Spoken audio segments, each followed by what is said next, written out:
Bonjour à toutes et à tous, du coup on se retrouve pour enfin la dernière vidéo qui concerne le cours d'histoire et modèle de l'éducation spécialisée et qui est le cours pour devenir historien alors qu'on veut devenir éducateur. Du coup on se retrouve pour parler de la partie modèle du cours, donc cette partie ici, partie modèle, et on va surtout parler du modèle personnaliste ou humaniste. Alors je fais un peu cette vidéo à l'arrache suite à après avoir travaillé. Je vous conseille vivement de travailler cette partie de votre côté. Néanmoins, si vous avez besoin de petits coups de pouce pour comprendre ce qui se trouve dans cette dia, enfin pas vraiment dia dans ce document, vous êtes le bienvenu ici.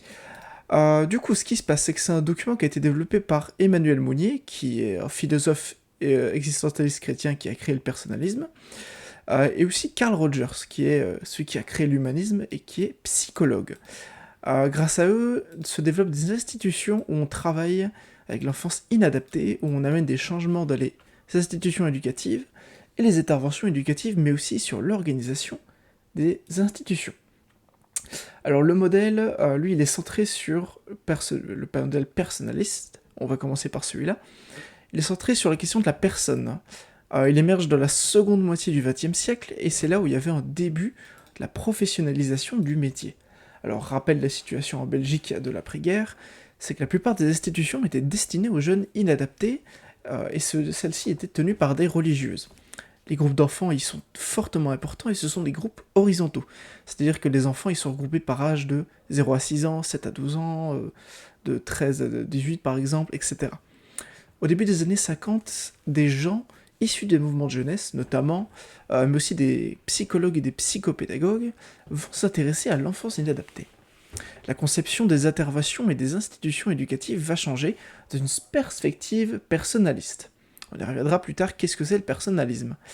Alors pour ça, il y a deux expériences éducatives. Il y a l'Institut Michotte, qui est devenu plus tard la maison, et ça a suivi cette évolution perspective personnaliste. Il est écrit CFR texte 1, il n'y a pas de texte 1 présent, du coup, il n'y a pas besoin de chercher après le texte, il n'existe pas. Un type d'organisation remplace progressivement un autre. Donc, au lieu d'avoir un type d'organisation tenu par des religieux, ça tenait un type d'organisation qui essaie de devenir personnaliste. Donc, au niveau de la conception de l'institution, au lieu d'avoir un pensionnat de 80 enfants, on a 4 maisons familiales. On parle bien de l'Institut Michotte là. Au lieu d'avoir une école à l'intérieur de l'institution, on essaie d'avoir une école à l'extérieur pour intégrer les jeunes de la société. Au lieu d'avoir des groupes horizontaux, on essaie d'avoir des groupes verticaux. Donc les groupes verticaux, c'est ceux qui ont de la mixité dans l'âge, dans la catégorie sociale, etc. Donc les groupes mélangés, donc ça influence le type de contact et les relations qu'il y a.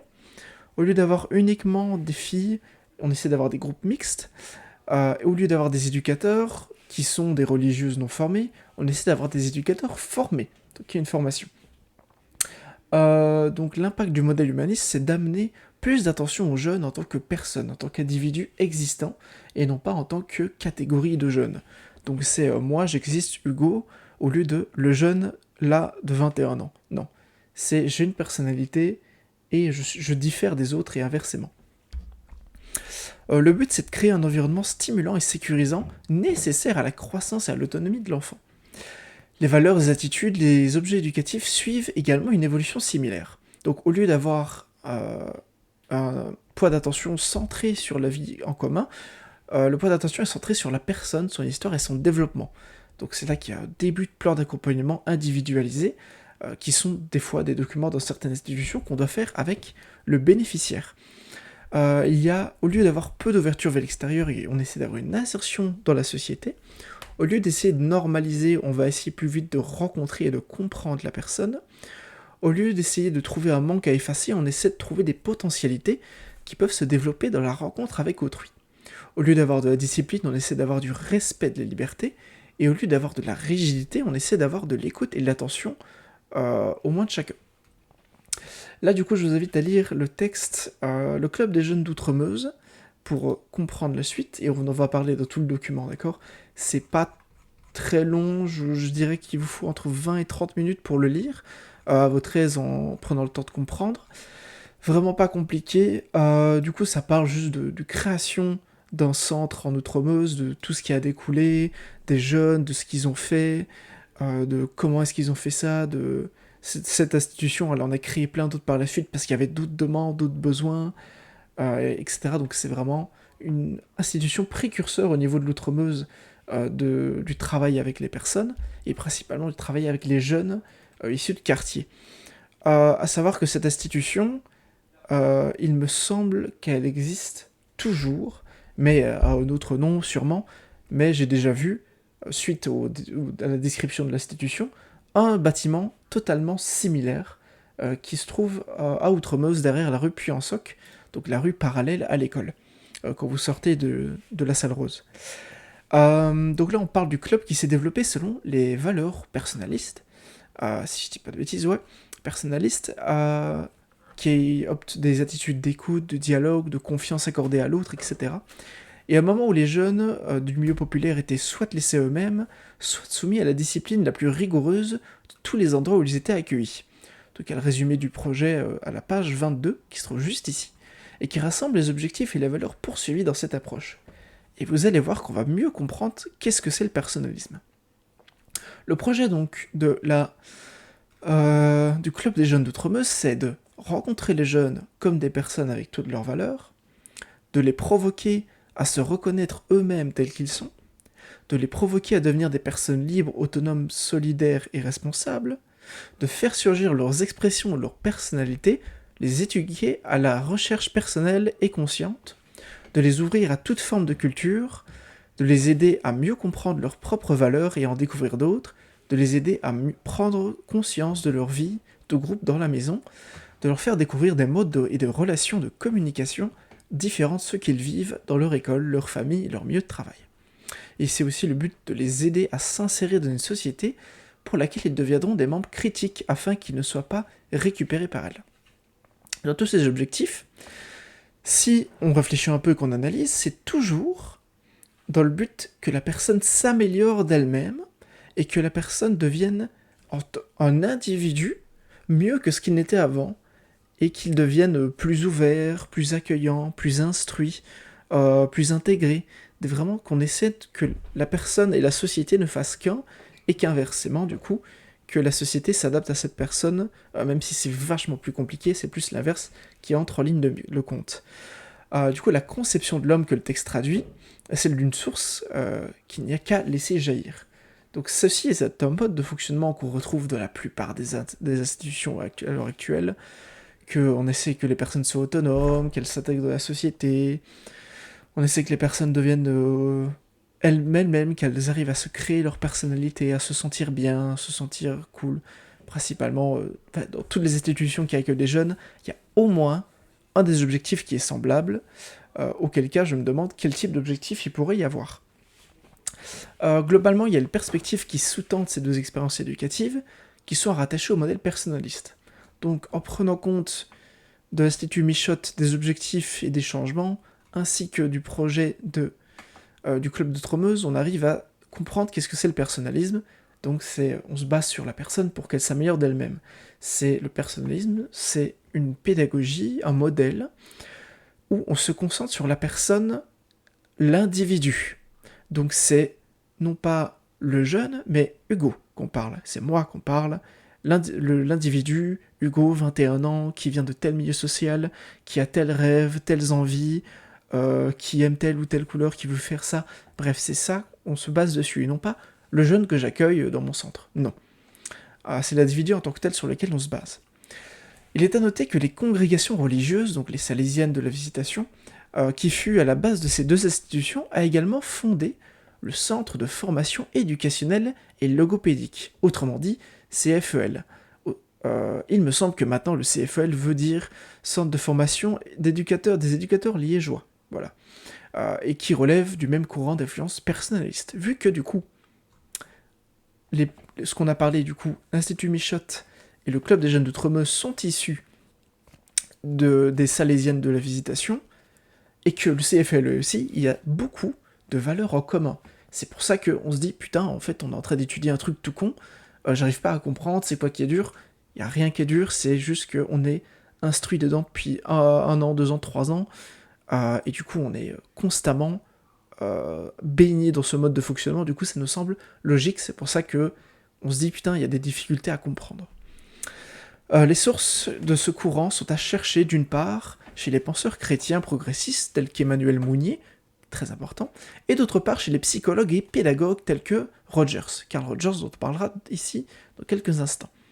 Et d'autre part chez les psychologues et les pédagogues, je viens de le dire, pardon. C'est d'ailleurs du milieu des chrétiens progressistes, conjoint à celui des psychopédagogues, qu'une des premières évolutions du secteur de l'éducation spécialisée va se faire dans cette perspective personnaliste. Donc, ici, le modèle personnaliste et ses sources. Le personnalisme philosophique, donc c'est un mode de fonctionnement philosophique. Le personnalisme est un existentialisme chrétien, donc surtout présent dans les institutions religieuses, dont Emmanuel Mounier est un des philosophes parmi les plus représentatifs. Mounier décide de fonder la revue L'Esprit en 1932, qui soit l'organe d'un mouvement de pensée visant à une rénovation totale de la civilisation. La crise économique, qui, partie de Wall Street, secoue toute l'Europe, lui apparaît comme un symptôme d'une autre crise spirituelle et philosophique. On parle évidemment ici de la crise de 1929, qui prouve à Mounier que la société est totalement décadente et qu'à cette époque, l'économie étant mondialisée, il y a beaucoup de gens qui perdent leur travail, et ce qui fait qu'il y a une crise spirituelle et philosophique, donc une crise morale, selon Mounier. Lui, il est convaincu que le monde occidental va à sa catastrophe, du coup il veut procéder à une révision radicale de ses valeurs et des principes, il parle bien des valeurs et des principes de la société. Le monde bourgeois lui répugne, avilissement de la possession, isolement et oppression des hommes dans une société où les vrais besoins sont ailleurs. Donc il y a vraiment une réflexion sur le personnalisme, donc c'est axé sur l'individu, etc., comme je vous ai expliqué. Si vous n'avez pas compris jusqu'à maintenant ce que c'est existentialisme, je vous ai mis du coup le texte juste ici, tiré de Wikipédia. Je vais même mettre la source. Ok. Et voilà. Du coup, la première moitié du XXe siècle, on parle de l'existentialisme, qui veut remettre l'existence et les hommes concrets au centre de l'attention. Il ne s'agit plus d'appréhender l'homme à partir de concepts métaphysiques prédéfinis, mais au contraire de construire à partir de l'existence concrète, donc à partir du réel, les concepts qui permettront de comprendre l'homme et son vécu. On parle non pas de « il pourrait faire ceci, il pourrait faire cela », mais « il est ceci, il est cela », et on parle du futur, tu vois.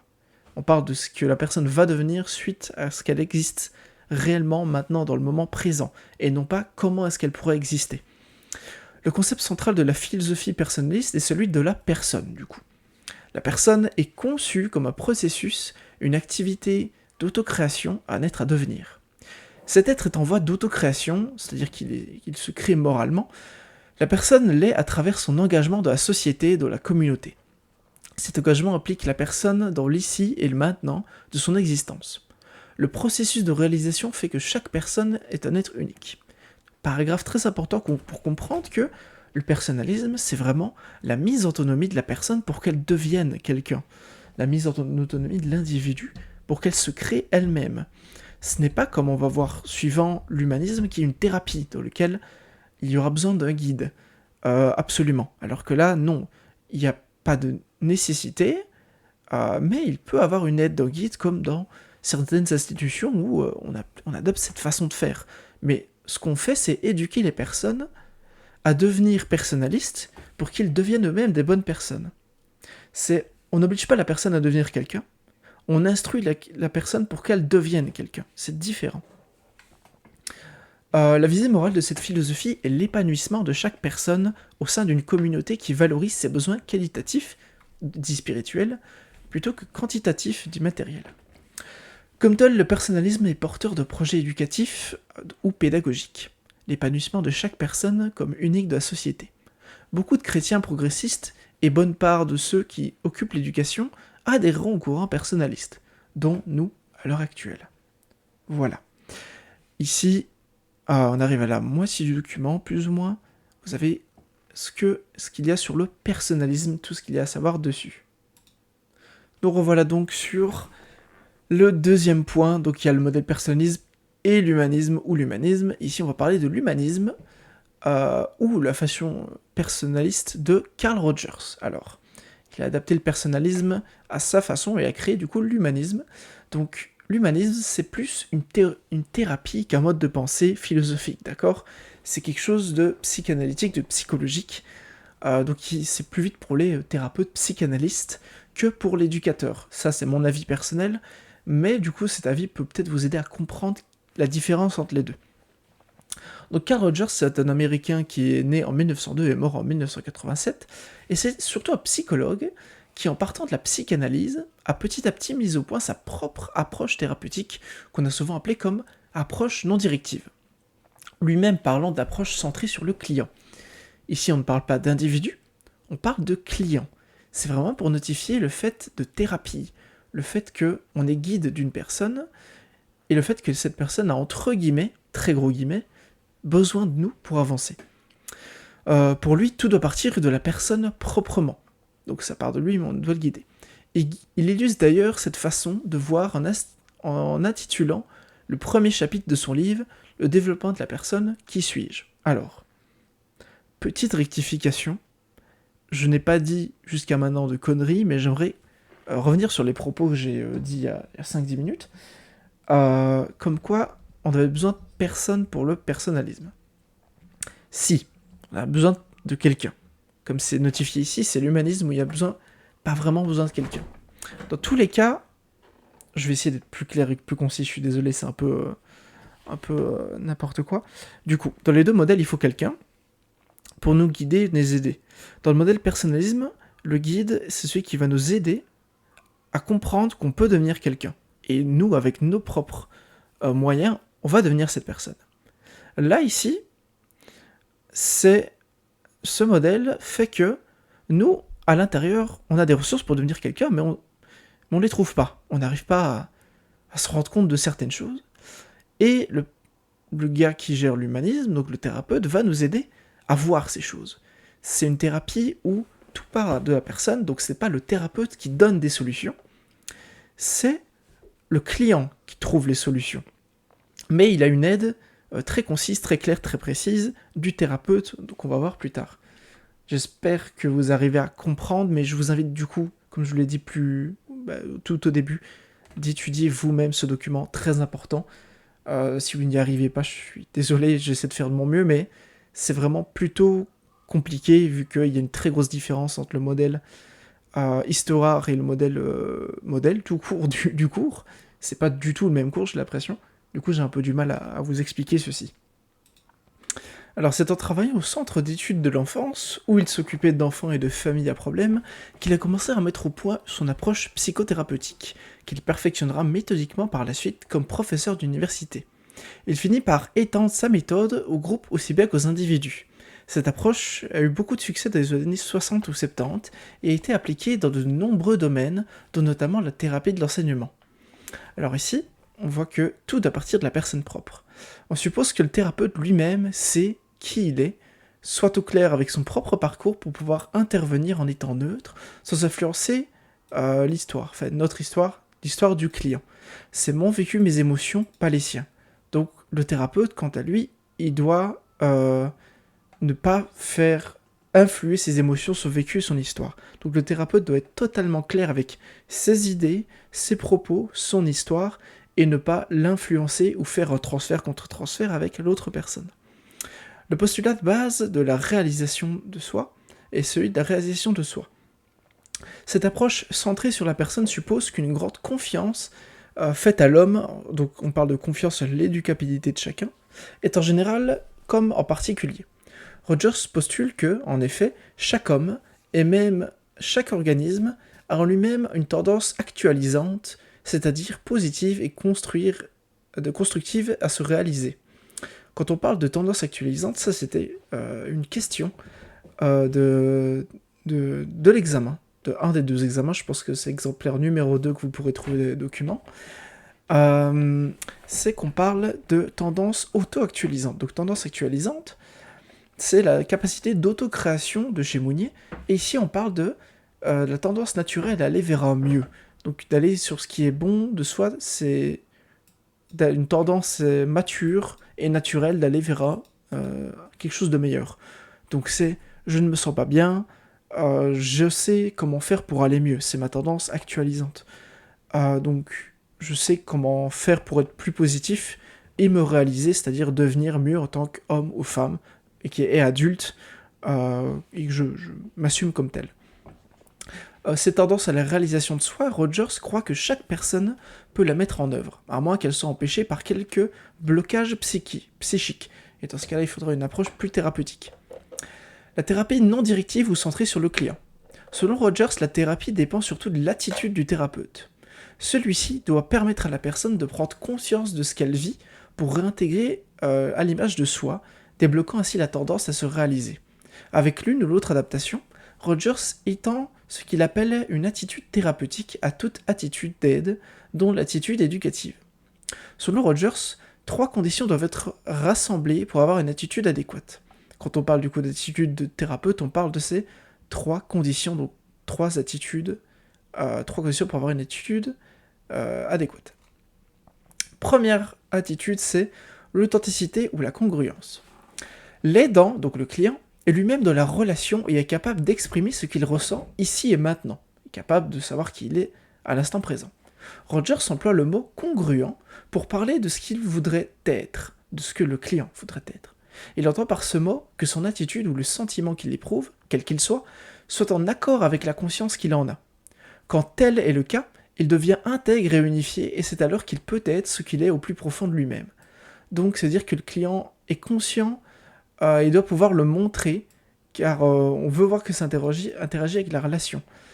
Ce qui veut dire qu'en gros, là-dedans, c'est que le client, il sait comment il est, mais il doit savoir comment il veut devenir pour être lui-même réellement dans la conversation.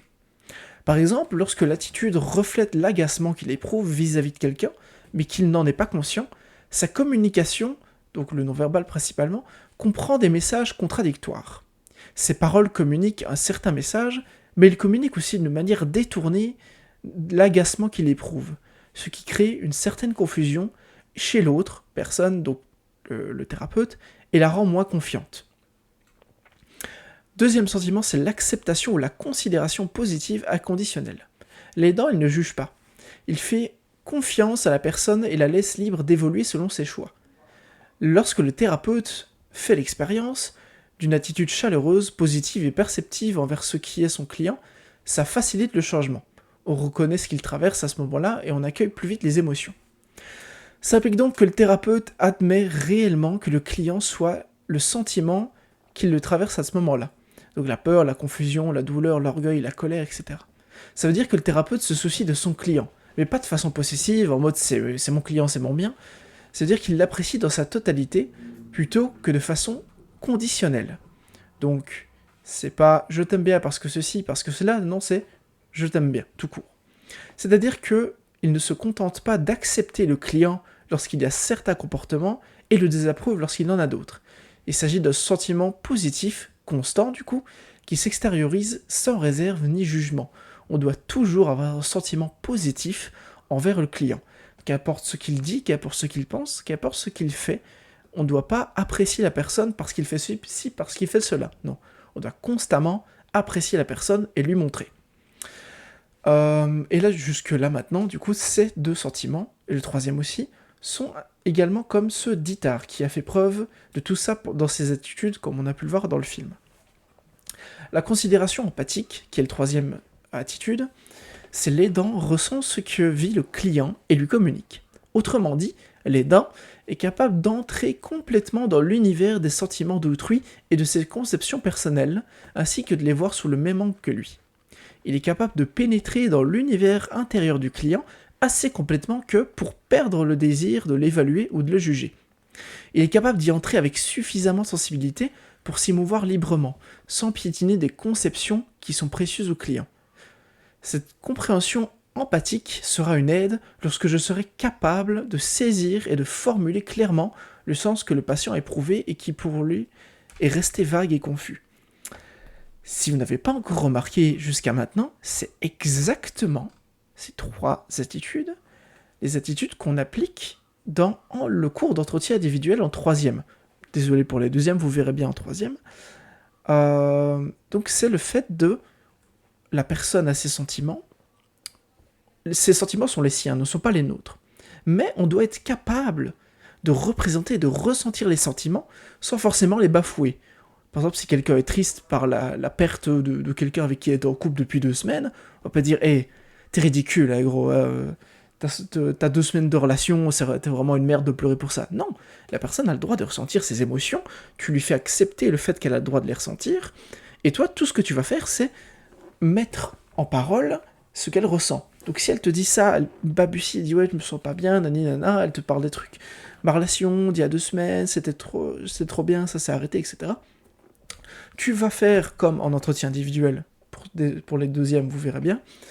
Du coup, en entretien individuel, ce qu'on fait, c'est qu'on reformule ce que la personne nous dit. C'est suite à ce qu'elle me dit, je vais dire ah, et donc tu te sens mal parce que la relation que tu as eue pendant 2 semaines s'est terminée, c'est ça? Et la personne acquiesce ou désacquiesce, désapprouve. Ça ne se dit pas désacquiescer, je pense, mais enfin bref, vous avez compris. Du coup, pour Rogers, la rencontre du patient, en état de désaccord interne avec le thérapeute, en état de congruence, qui accepte le patient inconditionnellement et qu'il comprend par empathie, peut amener le patient à retrouver son accord interne.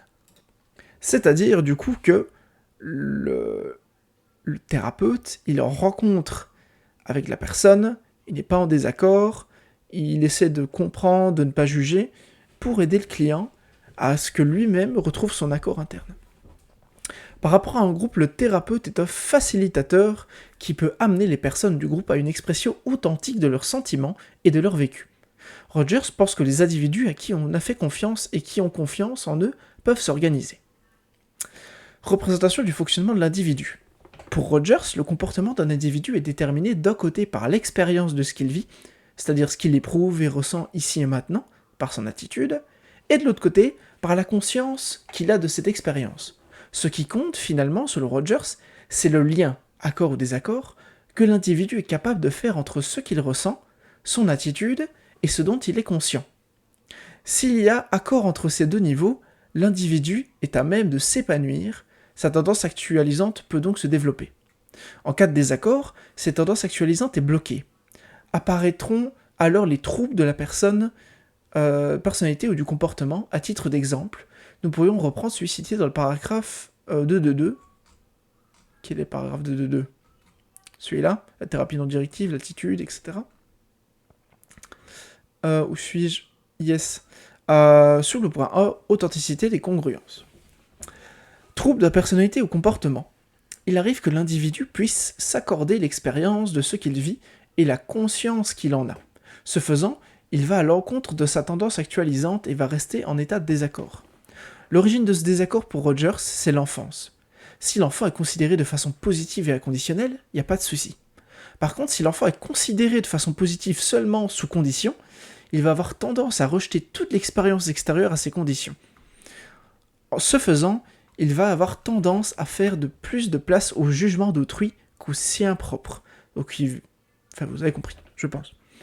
Quand une expérience similaire ressurgira, l'individu tâchera de rejeter cette expérience et de lui permettre... Attendez, je ne suis plus. Et ce qu'elle lui fait éprouver. Il y aura donc un désaccord interne entre ce que ressent l'individu dans cette expérience et la conscience qu'il en a. Le moi profond, tendance actualisante, restera bloqué. Pour Rogers, d'une façon générale, notre système éducatif ne fait pas assez confiance à la personne. En gros, c'est dire que le client va formater son comportement aux attentes supposées, et l'autre qui sera en rapport de l'attente de ses parents. Voici donc du coup les critiques du personnalisme et de l'humanisme. Tout ce qui est souligné, je vous laisserai lire par vous-même dans le document. Et ici, on ne parle juste que voilà, le contexte d'après-guerre, on parle du mode de fonctionnement, etc. C'est l'apport personnaliste, je ne vais pas revenir dessus. Vous êtes apte à le lire de vous-même. Ça dure vraiment littéralement 5 minutes. Hein. Le plus important ici, c'est ce qui est souligné, ou qui était déjà souligné de base dans le document. Et ici, vous avez ce paragraphe-là. Voici donc ce qui signe la fin du cours d'histoire et modèle. Je vous remercie d'avoir suivi si vous avez suivi, j'espère que ça vous a aidé. Je vous souhaite énormément de courage, de force et de tout ce que vous voulez pour réussir cet examen. Il faut vraiment s'accrocher, les gars. C'est très difficile comme cours. Il faut s'avouer, voilà, on est dans une formation d'éduc et on nous demande d'être historien. J'entends bien la difficulté et je la ressens également, faut pas croire, c'est pas parce que je vous explique que je détiens la vérité absolue, que je sais tout sur tout. J'ai aussi des difficultés à comprendre le cours. Du coup, voilà, courage. Je vous ai mis du coup en lien dans les documents les examens blancs que je vous invite à refaire après avoir étudié, voir si vous arrivez à répondre et si vous arrivez à comprendre les questions et si vous arrivez à vous dire ah ok là je pourrais dire ça, là je pourrais dire ça. Je ferai l'exemplaire de mon côté en fonction du temps qui reste. J'ai également un autre examen à préparer. Et également, il y a le listing de tout ce qu'il me semble être important en fonction des siècles. Donc, listing des éléments importants qui se trouve juste ici. Voilà, c'est un listing et non pas une synthèse. C'est un document du coup qui vous permettrait peut-être, après avoir étudié, de vous souvenir que, voilà, à l'introduction, on parle de ça. Du Moyen-Âge du XVIIe siècle, dans cette dia-là, on parle de ça, on parle de ça. Ok, oui, ça vient de tel siècle, ça va de tel siècle. C'est limite le jour avant ou même devant la porte de l'examen, pouvoir comprendre ce que. Enfin, pour vous souvenir que à ce siècle-là, on parle de là, à ce siècle-là, on parle de là. Pour refaire un peu les connexions synaptiques, si on veut revenir à la connaissance du corps en première, et faire en sorte qu'on se souvienne et qu'on comprenne le cours et qu'on se souvienne de ce qu'on doit dire, qu'à ce moment-là, on dit ça. J'espère que tous les documents que je vous ai donnés vous seront utiles. N'hésitez pas à demander de l'aide, non pas que à moi, mais à aux autres personnes. Il y a les fiches que Olivia a données, merci encore à elle, qui sont juste ici, elle les avait publiées début d'année dans le groupe Facebook, ainsi que, ici dans ce document-là, les synthèses d'histoire et modèles que j'ai reçues. Personnellement, j'utilise cette synthèse-ci, en plus des notes, etc., pour vous donner cours, entre gros guillemets. Je la trouve très bien, même si les autres synthèses ont également leur rapport positif, et il ne faut pas du tout les négliger, donc regardez en fonction, faites même votre propre synthèse si vous avez le temps et l'envie. Mais si vous regardez les vidéos maintenant, en 2022, le 18 ou après le 18 juillet, vous êtes dans la merde, ne prenez pas le temps de faire une synthèse. Du coup, voilà. Courage à toutes et à tous, j'espère que ça vous a aidé. Et puis, on se retrouve le 22, du coup, pour mettre fin à cet examen de malheur. Et puis, voilà. Bonne chance, bonne continuation à toutes et à tous. Si on ne se revoit plus, eh bien, j'ai beaucoup apprécié ces années avec vous. C'était très sympa. J'espère vous recroiser dans le futur professionnel. Et si vous avez tout de même des questions, sachez que même si je suis diplômé, j'espère l'être en réussissant ça, je serai toujours ouvert à la demande d'aide, de synthèse ou quoi que ce soit, donc n'hésitez pas. Voici donc les paroles qui signent la fin de cette période d'examen, de ce bloc. Bon examen à tous, courage pour la suite, et paix sur terre, comme disait Monsieur Delvaux.